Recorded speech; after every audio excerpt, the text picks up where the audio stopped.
پاکستان آگاہ کولو دپاره د پاکستان په ګوټ ګوټ او په چپه چپه باندې ختم نبوت او تحفظ ناموس رسالت کانفرنسونه شروع دي.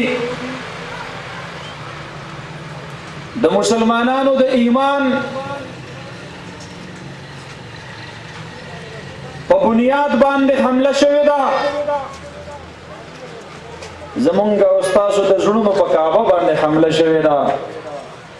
د جناب محمد رسول الله صلی الله علیه وسلم عزت خلق تار تار کوي په پاکستان کې.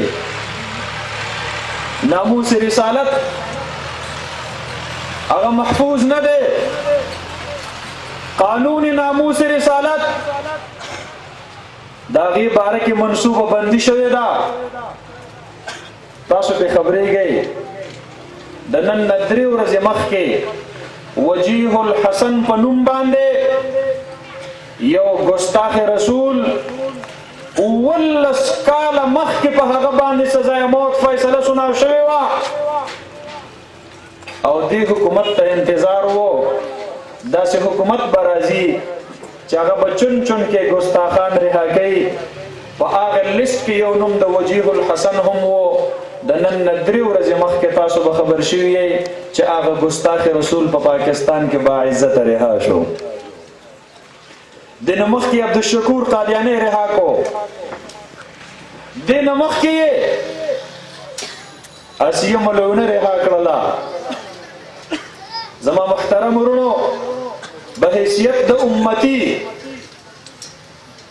د جناب نبی کریم صلی الله علیه وسلم زمونږ او تاسو باندې دومره حق خو جوړیږي چې داغه د ناموس د دفاع لپاره आवाज پورته کوو او چې کوم علماء आवाज پورته کوي د هغې مرسته او ملګرتیا وکړو. صحابه نشته دی چې توره راواخلي او د دواړو جهانو سردار مبارک ته وفرمایي د الله حبیبه دې سړي در سره په برنده لهجه کې خبرې وکړلې. دعني یا رسول الله اضرب عنق هذا المنافق. د دې منافق دا سټ وهم د الله حبیب لږ اجازت راته راکا. صحابه نشته دی چې د ناموس رسالت د دفاع آواز د دواړو جهانو سردار مبارک وکړو. من لكعب بن الاشرف فانه قد آذى الله ورسوله.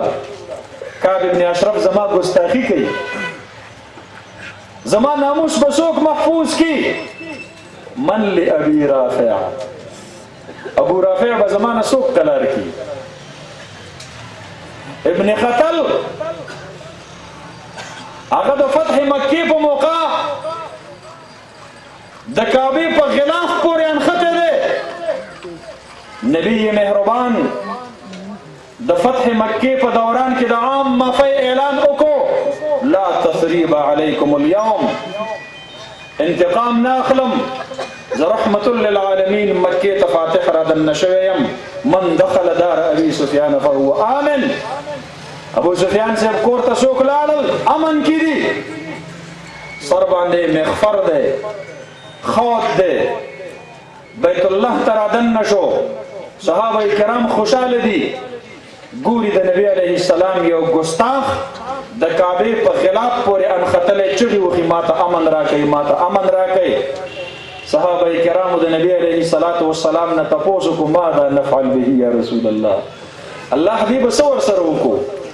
هغه نبی مهربان چې ټول ظالمان یې معاف کړو خپل بې عزتي کوونکې توهین کوونکې ګستاخ رسول نه معاف کوي. فرمای اقتلوه دا سړی قتل کړي او په حرم مکی کې د کعبې په سوري باندې وړاندې وینه د نبی علیه السلام په حکم توی شوې ده. په کعبه کې په حرم کې دننه هغه د ګستاخ رسول توی شوې ده. نن صحابه نشته دی چې د نبی علیه السلام د ناموس او د عزت تپوس وکړي. ابو بکر صدیق د دنیا نه رخصت دی ورنه چا به دا جرأت نه وکړی. عمر فاروق تللی دی. عثمان ذوالنورین د دنیا نه رخصت شوی دی. علی المرتضی د دنیا نه رخصت شوی دی.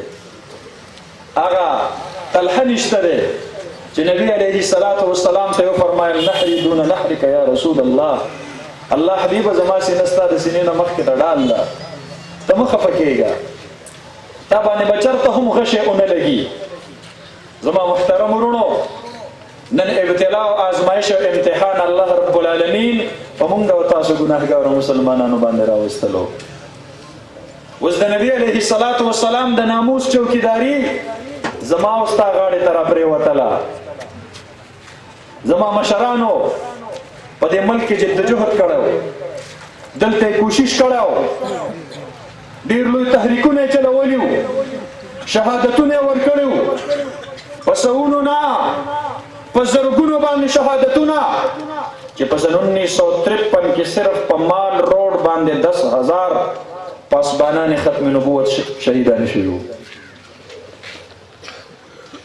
1974 کې زما مشرانو په خپل سیاسي او پارلماني جدوجهد باندې قادیانی غیر مسلم کو ما دا جنگ